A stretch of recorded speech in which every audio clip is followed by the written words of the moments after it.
ઘટના તો ખૂબ દુઃખદ છે.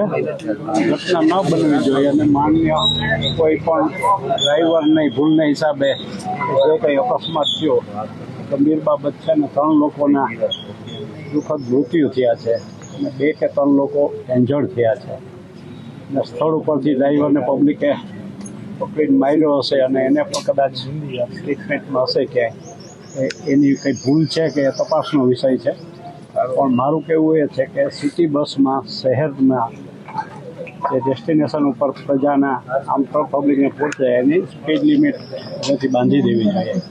આવી ભરચક સિટીમાં આટલા ટ્રાફિકમાં સ્પીડમાં બસ ન થવી.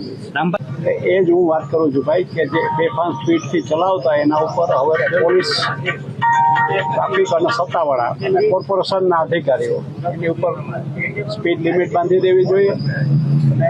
ખરેખર તો એમનો અવેરનેસ માટે એનો ક્લાસ લેવો જોઈએ. ભાઈ અવારનવાર એક્સિડન્ટ થાય, એજન્સીને રસ્ટિકેટ કરવી જોઈએ, બ્લેકલિસ્ટ.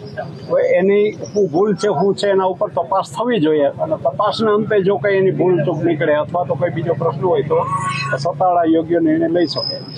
રામભાઈ, નાગરિકો દ્વારા ફરિયાદ પણ કરવા અમને અનેક નાગરિકો અત્યારે ફરિયાદ ફરીથી મોકલી રહ્યા છે કે સ્પીડમાં ચાલતી હોય. અમે આરએમસીને ફરિયાદો કરી છે પણ આરએમસીએ કોઈ કાર્યવાહી કરી નથી.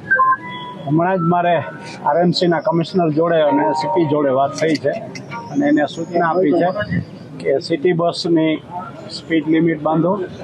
કમિશનર સાહેબને પણ રેકમેન્ડ કર્યું છે કે જે ટ્રાફિક પોલીસ હોય એ પણ કંટ્રોલ કરવા માટે ઉપયોગી થાય. કેમ કે સિટીમાં ખૂબ ટ્રાફિક હોય છે, વાહન પણ ખૂબ હોય છે અને ઘણી વખત પ્રજા પણ ધ્યાન ન હોય અને અકસ્માત બની બેસે. એના સાવધાની માટે હવે પ્રિકોશન લેવા માટે સ્પીડ લિમિટ જરૂરી છે અને ડ્રાઈવરનું વારંવાર મેડિકલ અને અન્ય જે ચેકિંગ કે રૂલ્સ રેગ્યુલેશન હોય થવું જોઈએ. ડ્રાઈવરની ક્વોલિટી પણ મેન્ટેન થવી જોઈએ.